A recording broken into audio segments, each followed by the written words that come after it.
দেশের বাইরে আমার কোনো ঠিকানা নেই, এটাই হলো আমার ঠিকানা।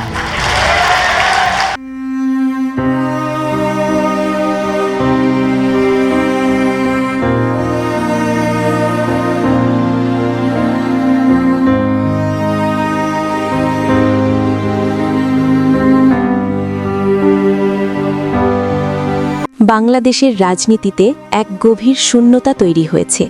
দেশের সাবেক 3 বারের প্রধানমন্ত্রী ও বিএনপির চেয়ারপারসন দেশরত্ন বেগম খালেদা জিয়ার ইন্তেকালের খবরে সারা দেশে নেমে এসেছে শোকের ছায়া। তার মৃত্যুতে দলীয় নেতাকর্মী সহ সর্বস্তরের মানুষের মাঝে দেখা দিয়েছে গভীর শোক, বেদনা ও আবেগঘন পরিবেশ।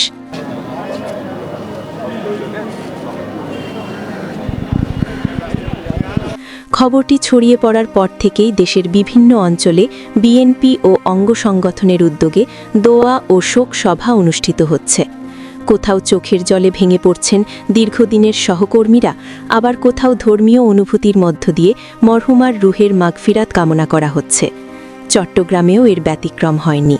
নগরীর বিএনপির দলীয় কার্যালয়ে সকাল থেকেই নেতাকর্মীদের ভিড় জমতে থাকে। কেউ নীরবে চোখের পানি মুছছেন, কেউ আবার কোরআন তিলাওয়াত ও দোয়ার মাধ্যমে প্রিয় নেত্রীর আত্মার শান্তি কামনা করছেন।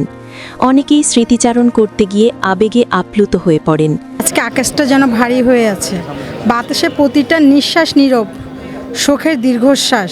দেশ হারালো এক অকৃত্রিম অভিভাবক, আর আমরা হারালাম আমাদের দেশ নেত্রী বেগম খালেদা জিয়াকে। ইন্না লিল্লাহি ওয়া ইন্না ইলাইহি রাজিউন। আসলে আমাদের দেশ নেত্রী বেগম খালেদা জিয়া আকর্ষণীয় একজন নেত্রী, গণতন্ত্রের অতন্ত্র প্রহরী। উনি দেশের সার্বভৌমত্ব রক্ষার জন্য যে লড়াই করে গিয়েছিলেন, ইতিহাসের সাক্ষী। আজকে আমরা আসলে অনেক শোকাহত। এই শোকের কথা আমরা আপনাদেরকে ভাষায় অনুভূতি করতে পারছি না। দলীয় নেতারা বলেন, বেগম খালেদা জিয়া শুধু একটি দলের নেত্রী নন, তিনি ছিলেন বাংলাদেশের গণতান্ত্রিক আন্দোলনের এক অবিচ্ছেদ্য অংশ।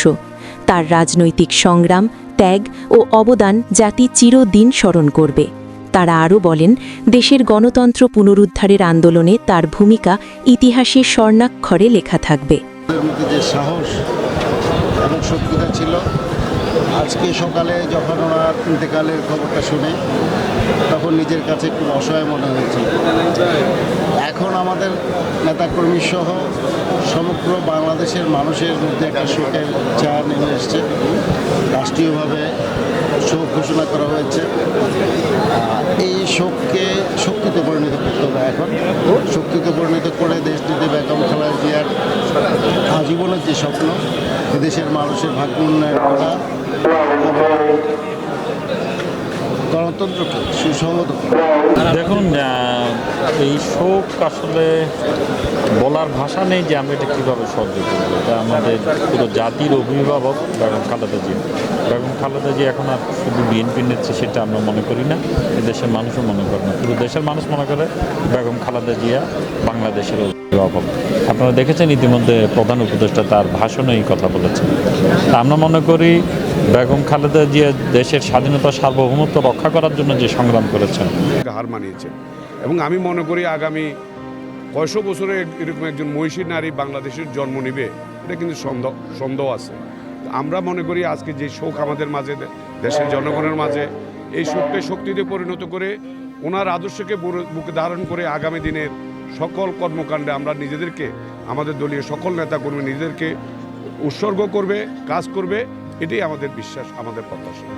চট্টগ্রাম মহানগর ও জেলার বিভিন্ন ইউনিটের নেতাকর্মীরা একে একে কার্যালয়ে এসে শোক জানাচ্ছেন এবং মরহুমার আত্মার মাগফিরাত কামনায় দোয়া ও মোনাজাতে অংশ নিচ্ছেন।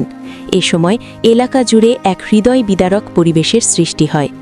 শেষ পর্যন্ত শোকস্তব্ধ হৃদয়ে নেতাকর্মীরা মহান আল্লাহর কাছে দোয়া করেন, তিনি যেন দেশনেত্রী বেগম খালেদা জিয়াকে জান্নাতুল ফেরদাউস নসিব করেন এবং তার পরিবার ও দেশবাসীকে এই শোক সইবার শক্তি দান করেন। Desk news, Chittagong.